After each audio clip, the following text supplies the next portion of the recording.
Assalamualaikum warahmatullahi wabarakatuh. Kami dari kumpulan 16 Politik dan Kepimpinan MPU 3323 grup B yang di yang diajar oleh Sehasrul bin Hashim. Okey. Pada tugasan kali ini, Sehasrul memberi tugasan kepada kami semua untuk berkongsi apa yang pendapat-pendapat kehebatan kepimpinan seorang pemimpin dapat dibuktikan apabila mampu menghadapi cabaran yang kritikal. Jadi bersama dengan saya ni Badrul Amin bin Kadiru, saya sendiri Ahmad Musyiddin bin Arif, Nur Farhana Wahidah binti Hasni, Nurul Izzah binti Hasan, dan seterusnya Nurul Salsabila binti Ilyas.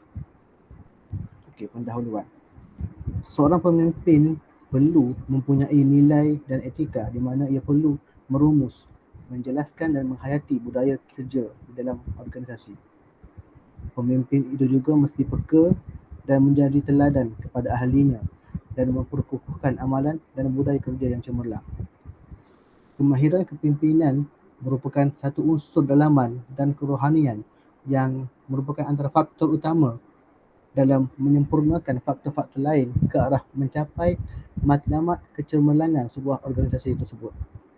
Kejayaan sesebuah organisasi bergantung kepada kemahiran pemimpin itu untuk menyusun atur gerak kerja organisasi dan penerapan nilai-nilai murni di dalam organisasi.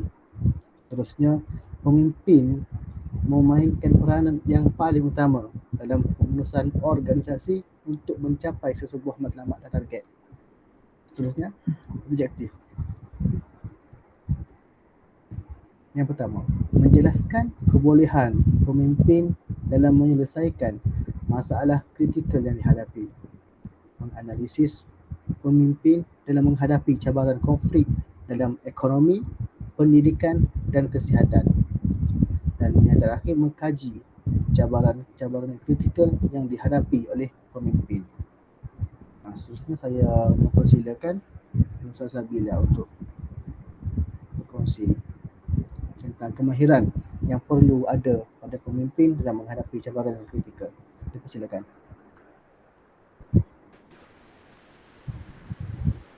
Saya Nasibila binti Ilyas. Sekarang saya akan masuk kepada kemahiran yang perlu ada pada seorang pemimpin dalam menghadapi cabaran kritikal.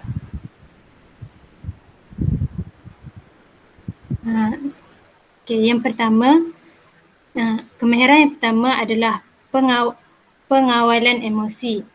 Biasanya orang yang punya emosi ini dia akan berada dalam keadaan yang kurang terkawal. Tambahan lagi bila dia menghadapi masalah yang kritikal. Contoh kurang terkawal ni macam marah, tertekan, bercelaruan dan sebagainya. Jadi di sini langkah yang terbaik yang boleh diambil untuk mengawal emosi adalah ketika berhadapan dengan cabaran adalah anda perlu menarik nafas dan bertenang dalam 10 hingga 15 minit sebelum dengan itu barulah anda akan berasa tenang dan lebih mudah untuk menyelesaikan masalah yang berlaku.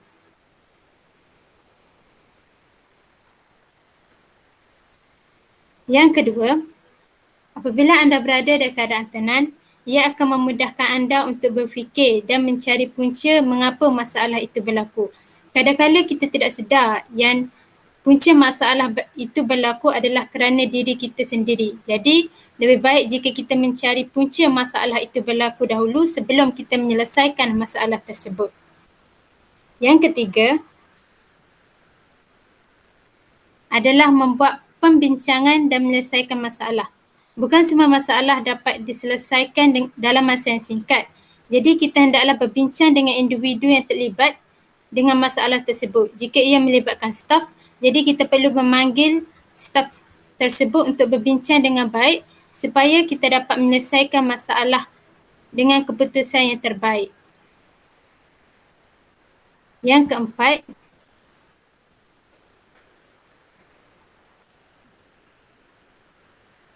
keempat iaitu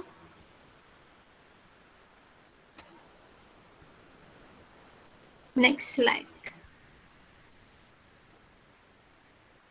Pelaksanaan. Selepas mengenali masalah, berbincang dengan masalah tersebut dan mendapat keputusan terbaik dari persetujuan kedua-dua pihak, barulah kita menyelesaikan masalah tersebut dengan melaksanakan apa yang telah dibincangkan. Pentingnya di sini, masalah yang dihadapi perlulah dijadikan pengajaran supaya masalah tidak berulang lagi dan dijadikan pengalaman supaya seseorang itu lebih berhati-hati dalam melakukan sesuatu perkara.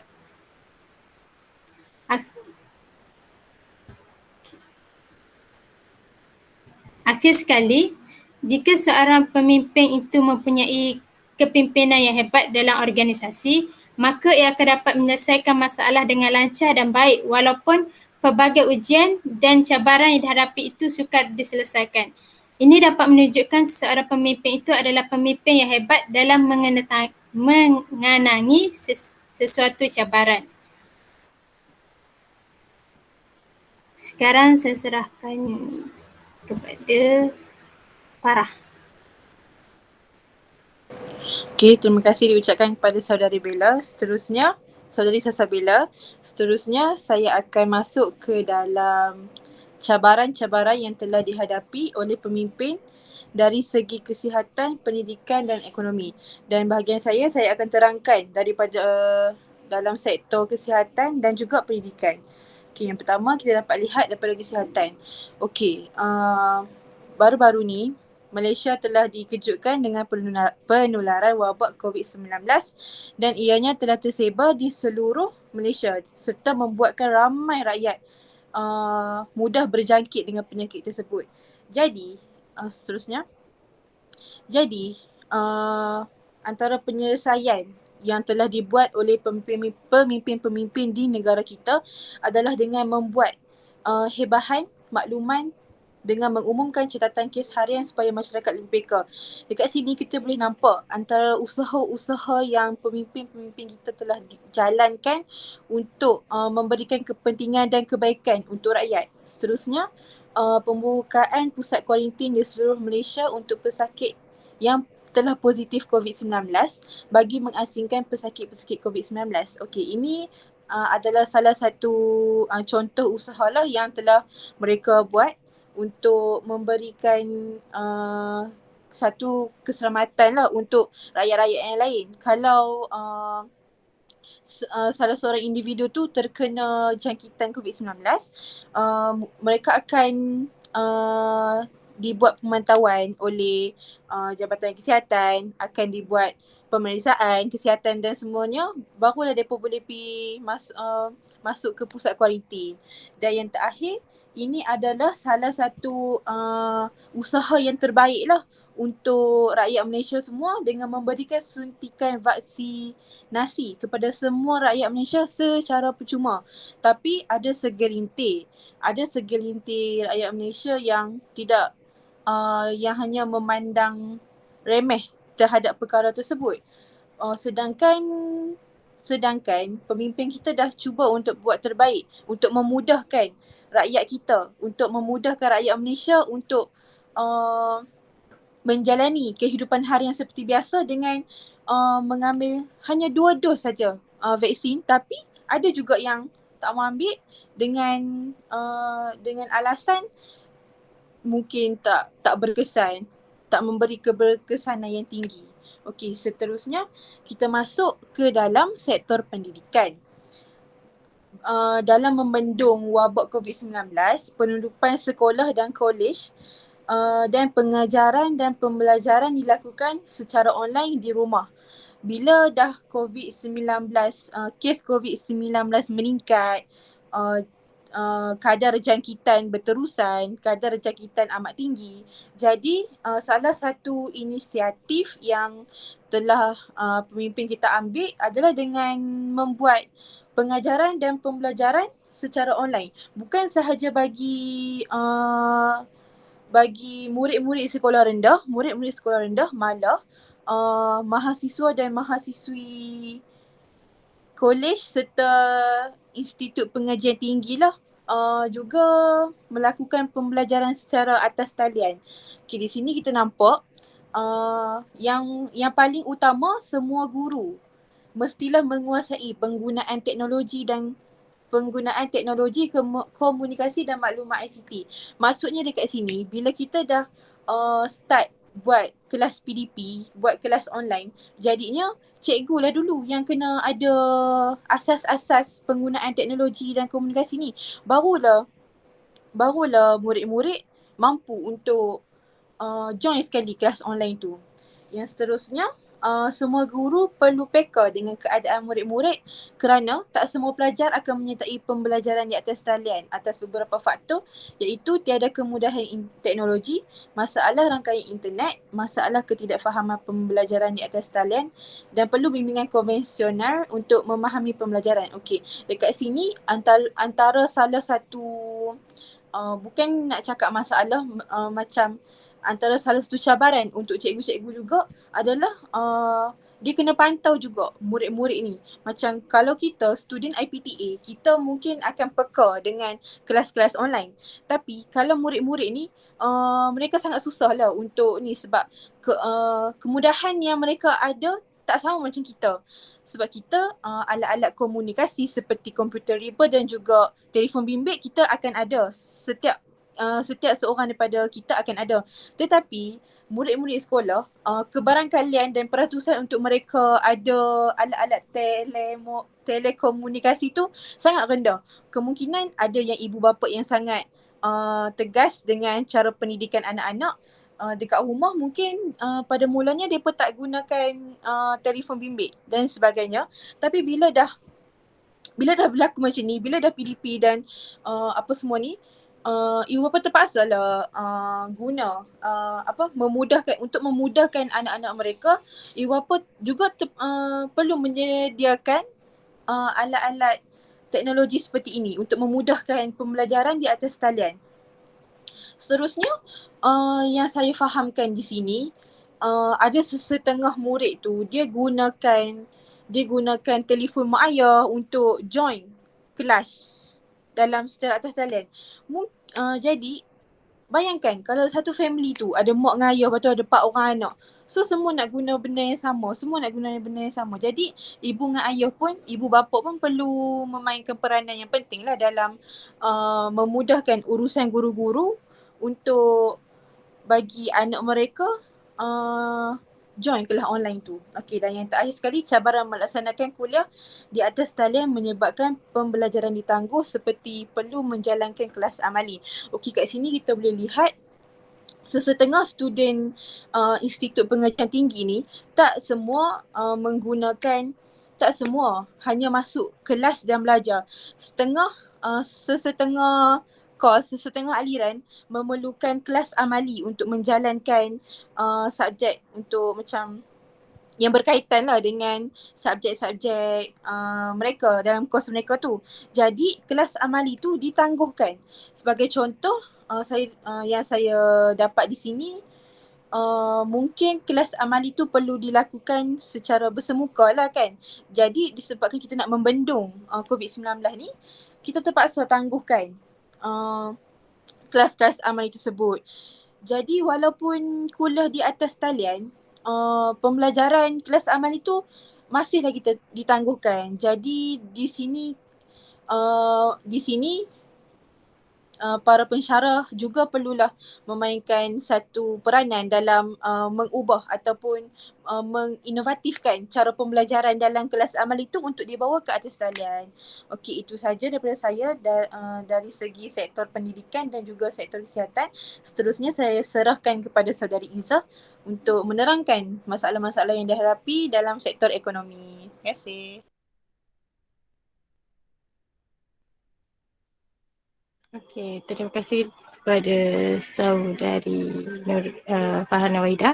Sebenarnya saya akan menyambungkan itu masalah ekonomi. Okey. Sektor ekonomi ditutup akibat COVID-19 menyebabkan ekonomi jatuh. Okey, dekat sini apa yang kita dapat lihat, sektor ekonomi berhadapan dengan cabaran yang paling kritikal di era COVID-19, iaitu Seterusnya, penyelesaiannya memberi bantuan sara hidup bagi yang layak menerimanya. Okey, kerajaan membuat satu usaha bagi memberi bantuan sara hidup kepada yang layak menerima secara berperingkat maupun kategori yang telah dijelaskan. Okey, hal ini dapat meringankan beban yang rakyat Malaysia yang menghadapi kehilangan pekerjaan di musim pandemik ni. Okey. Yang kedua, membuka sektor perniagaan untuk meningkatkan kembali ekonomi.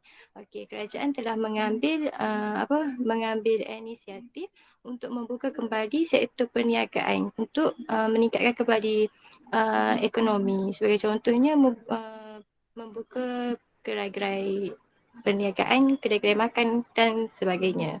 Okey, seterusnya kerajaan menghadkan kapasiti pekerjaan. Okey, dekat sini kita dapat lihat kerajaan dia membenarkan membuka sektor perniagaan dan perindustrian dengan menghadkan kapasiti pekerjaan. Contoh di kilang, kalau macam hari sebelum datangnya pandemik ni, kilang-kilang membuat ada pekerja 10 orang contoh. Lepas tu bila di musim pandemik ni, kilang-kilang telah buat shift. Maksudnya 5 pagi, 5 petang, 5 orang pagi, 5 orang petang macam tu. Okey, seterusnya mengikut SOP. Okey, dekat mengikut SOP ni diadakan dalam untuk bagi sektor perniagaan seperti kedai-kedai makan dan sebagainya. Contohnya kedai makan sebelum era pandemik kita boleh makan dekat kedai, boleh dine-in. Sekarang just beli dan bawa pulang untuk makan dekat rumah dengan family. Okey, sekian saja. Seterusnya saya bagi dekat Badrul Amin.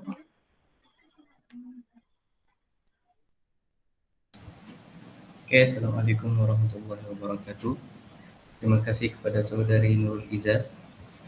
Sekarang saya akan menyambung perbincangan ini dengan tokoh pimpinan yang menghadapi cabaran yang kritikal. Tokoh pimpinan yang kami pilih ialah Tan Sri Muhyiddin Yassin. Cabaran kritikal yang dihadapi oleh beliau bukan sahaja beliau, oleh rakyat Malaysia sekaligus, iaitu penularan wabak COVID-19, yang mana kalau kita lihat pada masalah politik di negara kita ini semakin orang kata tidak stabil. Lepas itu ditukar kepada Tan Sri Muhyiddin Yassin pada 1 Mac kalau tidak silap saya. Lepas itu apabila beliau memimpin negara Malaysia ini dengan kemelut COVID-19, yang mana COVID-19 itu telah masuk ke negara kita dengan macam-macam cara. Beliau telah lakukan dengan menyediakan banyak inisiatif untuk rakyat Malaysia. Karena apa?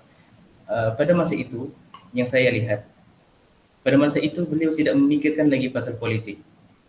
Beliau tidak memikirkan pasal politik, tidak memikirkan kepada apa, yang hanya dalam pemikiran beliau hanyalah memikirkan macam mana rakyat Malaysia untuk terus hidup, untuk bertahan terus hidup, selagi mana banyak sektor yang ditutup pada masa itu.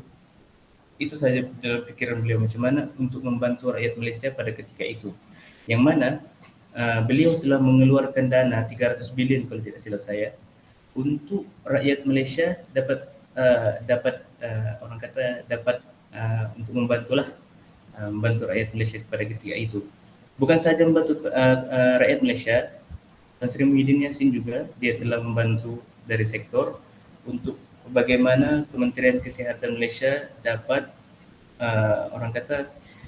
meluaskan lagi cara untuk menghalang penularan COVID-19 ini. Salah satu antara yang Tan Sri Muhyiddin Yassin, dia telah melakukan banyak jasa kepada rakyat Malaysia, iaitu dengan membagi bantuan. Pertama kalau silap saya bantuan BPN, bantuan prihatin nasional pada ketika itu.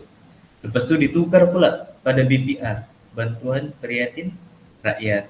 Maksudnya ditukar pada nama tu, maksudnya dia lebih familiar lah nama tu, lebih familiar untuk rakyat mendengarnya.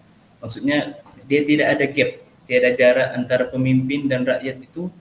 Orang kata dia sama sahaja. Walaupun pada ketika itu dia rasa ia stres sebagai pemimpin negara, orang kata belum ada apa-apa lagi. Maksudnya belum ada nak lantik itu, tak ada nak lantik ini. Lepas tu dia telah menghadapi situasi yang amat kritikal pada ketika itu. Sampai orang kata kritikal itu, ada rakyatnya yang mati gara-gara COVID, kan? Ada yang orang kata kritikal sampai masuk ICU, tidur berbulan-bulan. Maksudnya orang kata kita mau beritahu kepada orang ramai ini COVID ini berbahaya. Dengan cara itulah. Jadi Tan Sri Muhyiddin Yassin ni, beliau antara cabarannya itu kritikal yang dihadapi pada situasi itu adalah COVID. Dengan dia melakukan, kalau silap pada 18 Mac PKP pertama dilakukan. Untuk apa? Untuk menghalang pergerakan rakyat Malaysia, untuk membendung lagi penularan COVID-19 ini. Kita rasa bersyukur kerana apa? Kita bukan senang untuk mendapat pemimpin sedemikian rupa. Kerana apa? Saya mempunyai sahabat yang di Indonesia, mereka sangat cemburu dengan rakyat Malaysia. Kerana apa? Mereka di Indonesia kalau hendak kuarantin mereka bayar sendiri. Okey, biaya kos untuk mereka ni mereka bayar sendiri.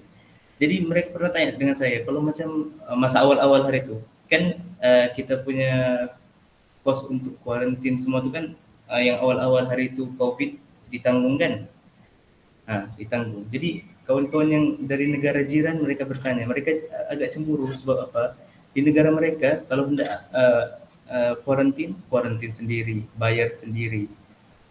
Sudahlah rakyat susah, lepas tu ditambahkan susah lagi. Jadi kita di Malaysia ni rasa bersyukur. Sebab apa? Kita rasa susah tapi kita mempunyai pemimpin yang membantu rakyatnya. Okey? Bukan setakat itu. Kalau di negara jiran kita, itu di Indonesia, kawan saya sendiri bercerita dengan saya, yang mana kalau mereka hendak mengambil vaksin pun dikenakan bayaran yang agak mahal. Sedangkan negara, kalau kita ikutkan negara Indonesia lagi, orang kata banyak dia punya orang kata duit lah. Duit. Sebab apa? Indonesia juga antara salah satu negara yang dibantu oleh negara-negara luar, seperti contohnya Saudi. Masa lawatan Raja Salman ke Indonesia, dia telah memberikan dana yang banyak kepada Indonesia pada ketika itu. Jadi Malaysia antara salah satu negara yang dibantu juga. Lebih-lebih lagi pada ketika itu kita telah mendapat pemimpin yang sangat-sangat perhatian kepada rakyatnya, yaitu Tan Sri Muhyiddin Yassin ini. Iaitu kenapa kami pilih dia? Kerana apa? Pada ketika ini, orang kata pada ketika itulah dia telah, orang kata, tidak memikirkan pasal politik, tentang politik dia ketepikan. Yang dia pikir hanyalah untuk memikirkan bagaimana rakyat ataupun orang-orang bawahannya dapat meneruskan hidup dikala wabak COVID-19 ini menular. Jadi setakat itu saja daripada saya. Saya akan terangkan pada kesimpulan yang terakhir daripada kumpulan kami, iaitu pemimpin yang berkaliber, yang berwibawa tidak mesti mempunyai keperitan kisah silam yang mereka telah lalui dan harungi. Seperti tadi yang saya ceritalah, macam mana dia harungi dengan jemaah-jemaah menteri, tidak ada rehatnya, siang dan malam tetap bekerja untuk memastikan rakyatnya dalam keadaan selamat dan sejahtera. Lepas tu, selain itu, pengalaman mengharunginya juga mampu untuk dijadikan sebagai panduan pada masa hadapan. Maksudnya, contoh yang terbaik ini boleh dijadikan tauladan kepada anak-anak cucu yang nanti. Anak-anak cucu kita akan lihat ataupun kita sendiri akan lihat bagaimana Tan Sri Muhyiddin Yassin ini memerintah negara Malaysia ini dengan amat baik. Seterusnya kesilapan mungkin akan berulang, tetapi cara menghadapinya akan berbeza. Kata pepatah orang putih,